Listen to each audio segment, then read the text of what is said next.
ಎಲ್ಲರಿಗೂ ನಮಸ್ಕಾರ. ವಿಜಯ ವಿಶ್ವವಾಣಿ ಯೂಟ್ಯೂಬ್ ಚಾನಲ್ಗೆ ಸ್ವಾಗತ. ರಾಷ್ಟ್ರೀಯ ಜಲಜೀವನ್ ಮಿಷನ್ ಅಡಿಯಲ್ಲಿ ಮನೆ ಮನೆಗೂ ಕುಡಿಯುವ ನೀರು ಪ್ರಗತಿ ಪರಿಶೀಲನಾ ಸಭೆ ಇಂದು ಆರೋಹಳ್ಳಿಯ ಶಾಸಕರ ಕಚೇರಿಯಲ್ಲಿ ನಡೆಯಿತು. ಸುಮಾರು 675 ಕೋಟಿ ವೆಚ್ಚದ ಈ ಯೋಜನೆ ಆಗಿದ್ದು, ಯಶವಂತಪುರ ಕ್ಷೇತ್ರದ 17 ಗ್ರಾಮ ಪಂಚಾಯಿತಿಯ ಸುಮಾರು 71 ಗ್ರಾಮಗಳಿಗೆ ನೀರು ಒದಗಿಸಲಾಗಿದೆ.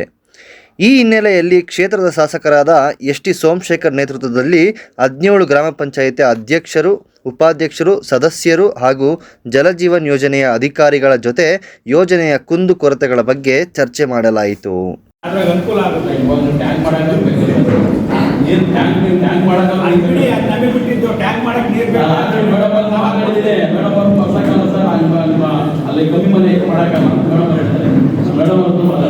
ಮಾಡಬೇಕು ಅಥವಾ ಮಾಡದೇ ಬಾರ್ದು ಅಂತ ಮಾಡಬೇಕು ಸರ್. ಬೋರ್ ಕೊಡ್ಸೋಣ.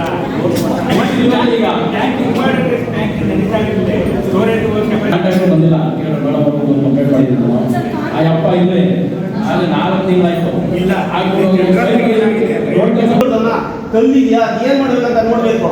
50 ಸತಿ ಸದಸ್ಯರು ಫೋನ್ ಮಾಡಬೇಕು. ಸಭೆಯಲ್ಲಿ ಜಲಜೀವನ್ ಮಿಷನ್ ಅವ್ಯವಸ್ಥೆ ಬಗ್ಗೆ ಗ್ರಾಮ ಪಂಚಾಯಿತಿ ಅಧ್ಯಕ್ಷರುಗಳು ಸರಿಯಾದ ರೀತಿಯಲ್ಲಿ ಕೆಲಸ ಆಗದ ಹಿನ್ನೆಲೆಯಲ್ಲಿ ಅಧಿಕಾರಿಗಳ ವಿರುದ್ಧ ತಮ್ಮ ಆಕ್ರೋಶ ಹೊರಹಾಕಿದ್ದರು.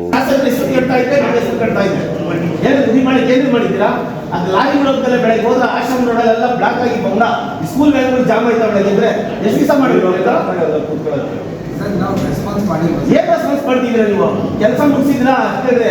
ನನಗೆ ಸಮಾಧಾನದ ಮಾತನಾಡೋದು ಕೆಲಸ ಮುಗಿಸ್ರೆ ಇಲ್ಲ ನಿಮ್ಮ ಕೈಲಿ ಆಗಲ್ಲ. ಮುಚ್ಚಾಕಿ ನಮಗೆ ನೀರು ಅವಶ್ಯಕತೆನೇ ಬೇಡ.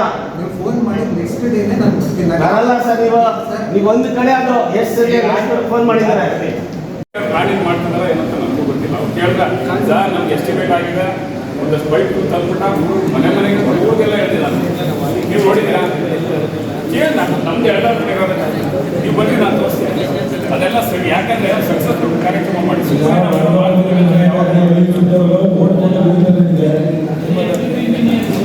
ಅದನ್ನು ಮಾಡಿ ಸರ್. ನಮ್ಗೆ ಕಂಪಲ್ಸರಿ ಬ್ರಹ್ಮಾಚರಣೆಗೆ ಓವರ್ ಟ್ಯಾಂಕ್ ಆಗುತ್ತೆ. ಯಾಕಂದ್ರೆ ಹಳೆ ಓವರ್ ಟ್ಯಾಂಕ್ ನೀವು ಅದನ್ನು ಹೇಳಿ ಒಂದು ಫೀಡ್ಬ್ಯಾಕ್ ಕೊಟ್ಟೇ.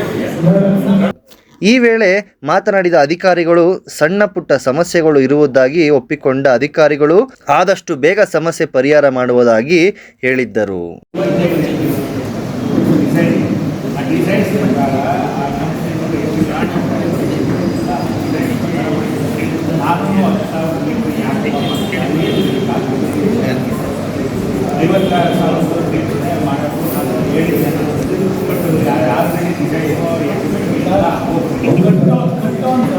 ಇದೇ ಸಂದರ್ಭದಲ್ಲಿ ಮಾತನಾಡಿದ ಕ್ಷೇತ್ರದ ಶಾಸಕರಾದ ಎಸ್.ಟಿ. ಸೋಮಶೇಖರ್ ಅವರು ಸುಮಾರು 675 ಕೋಟಿ ವೆಚ್ಚದ ಯೋಜನೆ ಆಗಿದ್ದು, ಯಶವಂತಪುರ ಕ್ಷೇತ್ರದ 17 ಗ್ರಾಮ ಪಂಚಾಯಿತಿಯ ಒಟ್ಟು 71 ಗ್ರಾಮಗಳಿಗೆ ರಾಮನಗರ ಜಿಲ್ಲೆಯ ಮಂಚಿನಮನೆ ಡ್ಯಾಂನಿಂದ ನೀರು ಒದಗಿಸಲಾಗುವುದು ಎಂದು ಮಾಹಿತಿ ನೀಡಿದರು.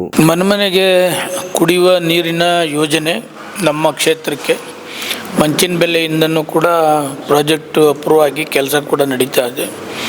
ಎಲ್ಲಿ ಮಂಚಿನಬೆಲೆ ಪ್ರಾಜೆಕ್ಟ್ ಬರೋಕ್ಕಾಗಲು ಎಲ್ಲೆಲ್ಲಿ ಬೋರ್ವೆಲ್ ಹಾಕಿ ವಾಟರ್ ಟ್ಯಾಂಕ್ನ ಶೇಖರಣೆ ಮಾಡಿ ಮನೆಗೆ ಕೊಡ್ತಕ್ಕಂಥದ್ದಕ್ಕೆ ಈಗ ಎಲ್ಲ ಕಡೆ 17 ಗ್ರಾಮ ಪಂಚಾಯತಿಯಲ್ಲೂ ಕೂಡ ಸ್ಟಾರ್ಟ್ ಆಗಿದೆ. ಬಟ್ ಕೆಲವು ಪಂಚಾಯತಿಲಿ ಕಾಮಗಾರಿ ನಡೀತಾ ಇದೆ, ಅದು ಕಂಪ್ಲೀಟ್ ಮಾಡ್ತಾ ಇಲ್ಲ. ಸಾರ್ವಜನಿಕರಿಗೆ ತೊಂದರೆ ಆಗ್ತಾ ಇದೆ, ವೆಹಿಕಲ್ಸ್ ಓಡಾಡೋಕ್ಕಾಗ್ತಾಯಿಲ್ಲ ಅಂತಕ್ಕಂಥದ್ದು ಕಂಪ್ಲೇಂಟ್ ಬಂದ ಮೇಲೆ ಆಯಾ ಪಂಚಾಯತಿಯ ಅಧ್ಯಕ್ಷರುಗಳು ಮತ್ತು ಜಲಜೀವನ ಶಕ್ತಿ ಅವರ ಇಂಜಿನಿಯರ್ಸು ಕೂಡ ಜೊತೆಲಿ ಸಭೆ ಮಾಡ್ತಾ ಇದ್ದೇನೆ. ಎಲ್ಲೆಲ್ಲಿ ಕಂಪ್ಲೇಂಟ್ ಬಂತು ಅದನ್ನು ತಕ್ಷಣ ಸರಿಪಡಿಸ್ತಕ್ಕಂಥ ಕೆಲಸ ಮಾಡಬೇಕು ಅಂಥೇಳಿ ಅವರ ಜೊತೆಲೇ ಅಧಿಕಾರಿಗಳ ಮತ್ತು ಜನಪ್ರತಿನಿಧಿಗಳ ಸಭೆ ಕರೆದಿದ್ದೀನಿ. ಎಲ್ಲೆಲ್ಲಿ ಪ್ರಾಬ್ಲಮ್ಸ್ ಇದೆ ಜಲಜೀವನದ್ದು ಅದನ್ನು ಸರಿಪಡಿಸ್ತಕ್ಕಂಥ ಕೆಲಸನ ಇವತ್ತು ಸಭೆಯಲ್ಲಿ ಮಾಡ್ತೀನಿ. ಎಷ್ಟು ಕೋಟಿ ಇದು? ಸುಮಾರು 671 ಕೋಟಿ ಯಶವಂತಪುರ ಕ್ಷೇತ್ರ. ಮಂಚಿನಬೆಲೆದ್ದು ಪ್ಲಸ್ ಇರ್ತದೆ ಎಲ್ಲ ಸ್ಟೇಟ್ಸ್.